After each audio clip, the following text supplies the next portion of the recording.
En la tierra de Egipto, donde el sol caía con peso sobre los campos y el río, Nilo corría como una serpiente brillante entre las palmeras, vivía el pueblo de Israel. No siempre fueron esclavos.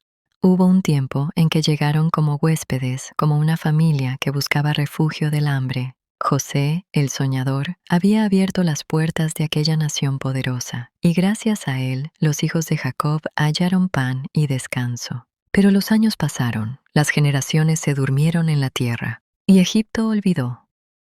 Se levantó un nuevo faraón que no conoció a José, ni quiso conocer su historia. Miró al pueblo hebreo y no vio hermanos, vio números, vio fuerza, vio amenaza, y su corazón se endureció como barro cocido al fuego. Este pueblo es numeroso, dijo. Si se levanta contra nosotros, seremos vencidos. Y así el miedo dio a luz a la crueldad. Los egipcios pusieron sobre Israel capataces severos, hombres de voz dura y manos rápidas para el castigo. Les impusieron cargas pesadas, los hicieron levantar ciudades para el tesoro del faraón, Pitón y Ramesés. Bajo el sol ardiente, con los pies hundidos en lodo, los hijos de Israel moldeaban ladrillos día tras día. El sudor caía como lágrimas y el cansancio se metía en los huesos. Pero mientras más los oprimían, más crecían. Mientras más los quebrantaban, más se multiplicaban. Y eso enfureció aún más al faraón. Entonces llamó a las parteras hebreas, Sifra y Fúa, mujeres de manos suaves y corazones temerosos de Dios. Les ordenó que cuando asistieran a las mujeres hebreas, si nacía un niño, lo mataran. Si era niña, la dejaran vivir. Pero aquellas mujeres temieron a Dios más que al rey. Y cuando nacían los niños, los dejaban con vida. El faraón las llamó y les reclamó. Ellas respondieron con sabiduría.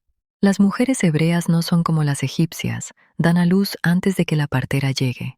Y Dios fue bueno con las parteras, y el pueblo creció aún más. Entonces el faraón lanzó un decreto terrible, uno que heló el aire y llenó de llanto las casas. Todo niño que nazca, echadlo al río. Y el Nilo, que daba vida, fue convertido en tumba. En ese tiempo, un hombre de la casa de Leví tomó por mujer a una hija de Leví. Ella concibió y dio a luz un hijo. Y al verlo, vio que era hermoso. No hermoso solo de rostro, sino lleno de promesa. Y lo escondió 3 meses. Cada día era un milagro, cada llanto, un peligro. Cuando ya no pudo ocultarlo más, tomó una arquilla de juncos, la calafateó con asfalto y brea y puso al niño dentro. Con manos temblorosas, lo dejó entre los juncos a la orilla del río. No lo abandonó, lo entregó a Dios. La hermana del niño se quedó a lo lejos, vigilando, orando en silencio. Y sucedió algo que solo el cielo pudo escribir. La hija del faraón descendió a bañarse al río. Vio la arquilla entre los juncos y mandó traerla. Al abrirla, el niño lloró, y su corazón fue tocado. «Este es uno de los niños de los hebreos», dijo. Entonces la hermana se acercó y habló con valentía. «¿Quieres que vaya y llame a una nodriza hebrea para que críe al niño?» La princesa aceptó, y así la madre del niño volvió a tenerlo en brazos. Lo amamantó, le cantó. Le habló del Dios de Abraham, de Isaac y de Jacob. Cuando creció, lo llevó a la hija del faraón, quien lo adoptó y le puso por nombre Moisés, diciendo, «Porque de las aguas lo saqué». El niño hebreo creció en palacio. Aprendió la sabiduría de Egipto, pero en su corazón ardía otra herencia. Un día, cuando Moisés ya era grande, salió a ver a sus hermanos. Y vio su aflicción. Vio a un egipcio golpeando a un hebreo. Miró a un lado y a otro, no había nadie. Y en un arrebato mató al egipcio y lo escondió en la arena. Al día siguiente vio a 2 hebreos peleando. Intentó reconciliarlos, pero uno le respondió, «¿Quién te ha puesto a ti por príncipe y juez sobre nosotros? ¿Piensas matarme como mataste al egipcio?» Entonces Moisés tuvo miedo y su secreto fue conocido. El faraón buscó matarlo y Moisés huyó. El desierto que prepara llegó a la tierra de Madián. Se sentó junto a un pozo. Allí defendió a las hijas de Reuel, sacerdote de Madián, de pastores violentos. Les dio agua a sus ovejas, y aquel hombre le dio a su hija Séfora por mujer. Moisés se volvió pastor, del palacio al polvo, del oro al silencio. Y en el desierto, mientras cuidaba ovejas, Dios trabajaba su corazón. La zarza que ardía sin consumirse. Un día, llevando las ovejas al monte de Dios, Horeb, Moisés vio algo que detuvo sus pasos. Una zarza ardía en fuego, pero no se consumía. Se acercó y entonces Dios habló. «Moisés, Moisés», él respondió, «heme aquí». Dios le dijo que se quitara las sandalias, porque el lugar era santo. se presentó como el Dios de sus padres. Y Moisés cubrió su rostro, porque tuvo miedo de mirar a Dios. El Señor le dijo que había visto la aflicción de su pueblo, que había oído su clamor, que conocía sus dolores. Y he descendido para librarlos. Y entonces pronunció palabras que temblaron en el alma de Moisés. Ven, te enviaré al faraón para que saques de Egipto a mi pueblo. Moisés dudó. Se sintió pequeño. Preguntó por el nombre de Dios. Y Dios respondió con voz eterna, yo soy el que soy. Del clamor del desierto al Dios que camina con su pueblo. El pueblo de Israel avanzaba, no con pasos firmes todavía, sino con pasos temerosos. Habían salido de Egipto, sí, pero Egipto aún no había salido del todo de ellos. El desierto se extendía como un mar de arena y silencio, y cada amanecer traía una pregunta escondida en el pecho. ¿Seguirá Dios con nosotros hoy? Y Dios, paciente como un padre que no se cansa, ya iba adelante. El cántico después del milagro. Tras cruzar el Mar Rojo, cuando las aguas volvieron a su lugar y el enemigo quedó atrás, el pueblo se detuvo. No para huir, no para llorar, sino para cantar. Moisés entonó un cántico al Señor, y su voz no era solo la de un hombre, era la voz de generaciones enteras agradeciendo la libertad. María, la profetisa, tomó un pandero y las mujeres danzaron. No era una danza perfecta, era una danza sincera. Los pies aún temblaban, pero el corazón ya creía. Jehová es mi fortaleza y mi cántico, decían. Y por un instante el pasado dejó de doler. Las aguas amargas de Mara. Pero el desierto no tarda en mostrar su rostro. 3 días caminaron sin hallar agua. 3 días donde la garganta ardía y la fe se ponía a prueba. Cuando por fin encontraron agua en Mara, el pueblo corrió y se detuvo. El agua era amarga, como la memoria, como las heridas no sanadas. El murmullo comenzó a levantarse, suave primero, luego más fuerte. No murmuraban contra la arena ni contra el cansancio, murmuraban contra Moisés, y en el fondo contra Dios. Moisés clamó al Señor, y el Señor le mostró un árbol. No era grande ni fuerte, era un árbol sencillo. Moisés lo arrojó a las aguas, y las aguas se endulzaron. Ahí Dios les dio estatutos, no solo para el cuerpo, sino para el alma. Les recordó que Él era su sanador. El oasis de Elim luego llegaron a Elim. 12 fuentes de agua, 70 palmeras. Descanso. Dios sabe cuándo apretar y cuándo abrazar. El desierto no es castigo, es escuela. Y el descanso, un regalo. El pan que cae del cielo, pero el hambre llegó, y con ella el recuerdo engañoso de Egipto. Allá comíamos, decían, olvidando las cadenas. Entonces Dios habló con ternura firme. He aquí, yo os haré llover pan del cielo. Cada mañana, al levantarse, el pueblo veía algo fino como escarcha sobre la tierra. ¿Qué es esto?, preguntaban. Y Moisés respondía, este es el pan que Jehová os da para comer. Maná, suficiente para hoy, solo para hoy, nunca para acumular, nunca para confiar en uno mismo. El que guardaba de más lo veía corromperse, porque Dios estaba enseñando a confiar día a día, como un niño que aprende a tomar la mano de su padre cada mañana. Y el 6º día, el doble, para descansar el 7º, porque Dios no solo provee alimento, también enseña a descansar en él. El agua de la roca. En Refidim no había agua, otra vez la sed, otra vez la queja. ¿Está Jehová entre nosotros o no?, preguntaron. Y esa pregunta dolió más que la sed. Dios ordenó a Moisés que golpeara la roca. Y de la roca brotó agua, abundante, viva. Dios no se ofendió. Dios respondió, porque incluso cuando dudamos, Él sigue siendo fiel.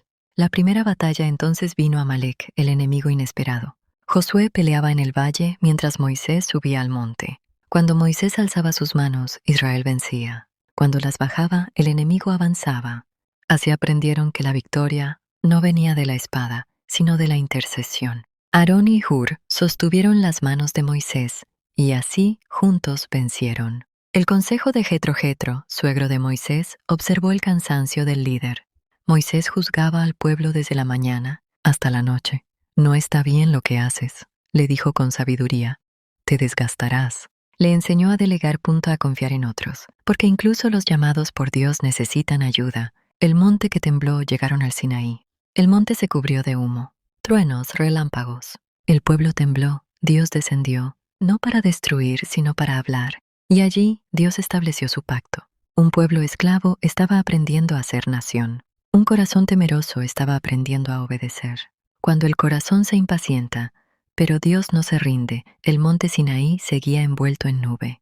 No era una nube cualquiera, era la señal de que Dios estaba allí. Desde abajo, el pueblo miraba hacia lo alto con una mezcla de temor y asombro. Moisés había subido, y el silencio comenzó a pesar. El tiempo pasó, un día, luego otro, y el corazón humano, tan frágil, empezó a inquietarse. La espera que prueba el alma Moisés estaba en la presencia de Dios, no descansando, no escondido, sino recibiendo instrucciones sagradas. Dios hablaba con él como un padre habla con su hijo, explicándole cada detalle del tabernáculo, cómo debía ser el arca, la mesa, el candelero, las cortinas, los colores, las medidas exactas. Nada era al azar. Dios quería habitar en medio de su pueblo. Mientras tanto, abajo, la espera se volvió ansiedad. El pueblo comenzó a decir, «No sabemos qué le haya acontecido a este Moisés». Y cuando el hombre deja de mirar al cielo, busca algo que pueda ver. El becerro de oro Aarón escuchó al pueblo. Le pidieron un Dios que caminara delante de ellos. No rechazó la petición, no los detuvo. Recolectaron oro, aretes, joyas, recuerdos. Fundieron todo y formaron un becerro, un Dios hecho por manos cansadas y corazones confundidos. «Estos son tus dioses, oh Israel», dijeron. Bailaron, cantaron, celebraron, pero el cielo estaba en silencio. Dios habló a Moisés, «Desciende porque tu pueblo se ha corrompido». No dijo mi pueblo, dijo tu pueblo, no por abandono, sino por dolor. El corazón quebrado de Moisés descendió con las tablas de la ley en sus manos, palabras escritas por el dedo de Dios. Al ver el becerro y la danza, su corazón se rompió, arrojó las tablas, no por desprecio, sino porque el pueblo había quebrantado el pacto antes de recibirlo. El becerro fue destruido, el pecado confrontado. La consecuencia llegó, pero aún en la corrección, Dios no abandonó. La intercesión que salva a Moisés volvió a subir al monte, esta vez no para recibir, sino para interceder. «Si perdonas su pecado, y si no, bórrame a mí de tu libro», clamó. Eso es amor verdadero, eso es un corazón que refleja a Dios. El Señor escuchó, no anuló la justicia, pero extendió misericordia. Dijo que su ángel iría delante del pueblo.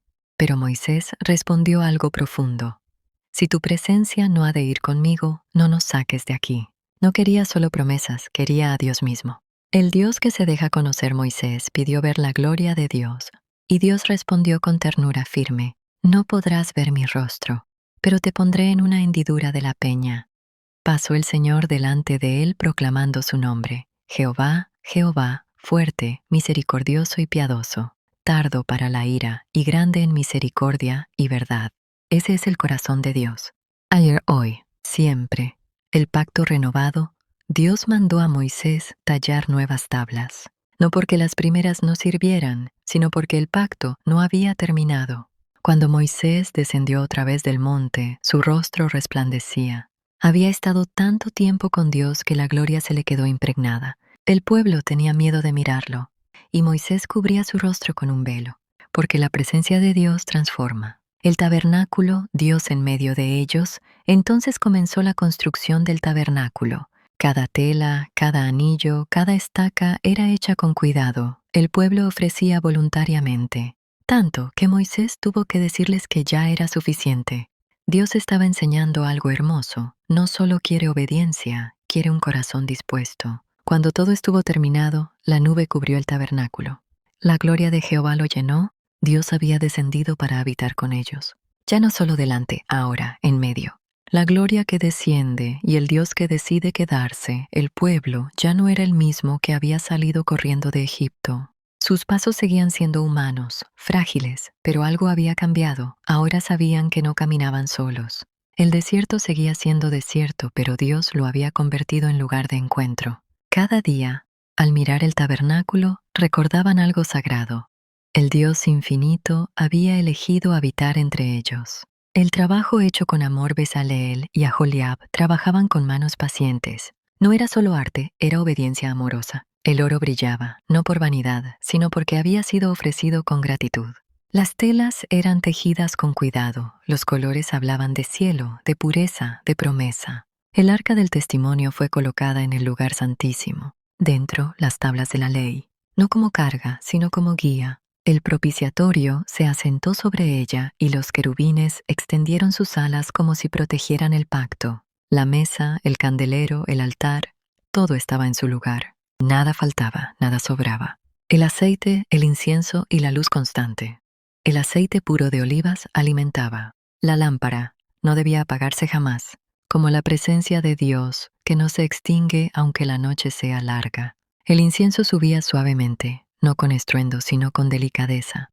Así llegan las oraciones sinceras, despacio, constantes, confiadas. Aarón y sus hijos fueron ungidos. Vestiduras santas cubrieron sus cuerpos. No eran perfectos, pero habían sido llamados. Y Dios no llama a los perfectos, Él perfecciona a los que llama. El sacrificio que acerca el altar se encendía. El sacrificio no era un castigo, era un recordatorio. El pecado duele, pero Dios abre camino para la reconciliación. Cada ofrenda hablaba de un Dios que desea perdonar, que enseña al pueblo a acercarse sin miedo, con respeto, con amor. La nube que lo llenó todo. Entonces sucedió. Cuando todo estuvo terminado, cuando cada orden había sido obedecida, cuando el tabernáculo quedó listo, la nube descendió. No fue ruido, no fue terror. Fue gloria. La nube cubrió el tabernáculo de reunión y la gloria de Jehová lo llenó todo. Tanto que Moisés no podía entrar. No porque Dios lo rechazara, sino porque su presencia era plena. Dios había aceptado la obra, Dios había decidido quedarse. El Dios que guía día y noche desde ese día, la nube marcaba el camino. Cuando se levantaba, el pueblo avanzaba. Cuando se detenía, el pueblo descansaba. De día, nube. De noche, fuego. Nunca se apartó, nunca los dejó. Así aprendieron algo que atravesaría generaciones. Dios no solo libera, Dios acompaña. Un final que no es despedida. El libro del Éxodo no termina con una batalla ni con un adiós. Termina con Dios habitando en medio de su pueblo, con una promesa silenciosa pero firme: estoy con ustedes. Aún no habían llegado a la tierra prometida. Aún habría pruebas, pero ya no caminaban a ciegas. El Dios que los sacó de Egipto era el mismo Dios que los guiaba paso a paso. Y lo sigue siendo hoy. Si estás escuchando esta historia, recuerda algo hermoso. Aunque a veces el camino sea desierto, aunque el corazón se canse, Dios sigue descendiendo para quedarse contigo. Si esta narración te dio paz, compártela. Suscríbete para seguir recordando historias sagradas que abrazan el alma. Y deja un comentario, porque caminar juntos siempre es más fácil.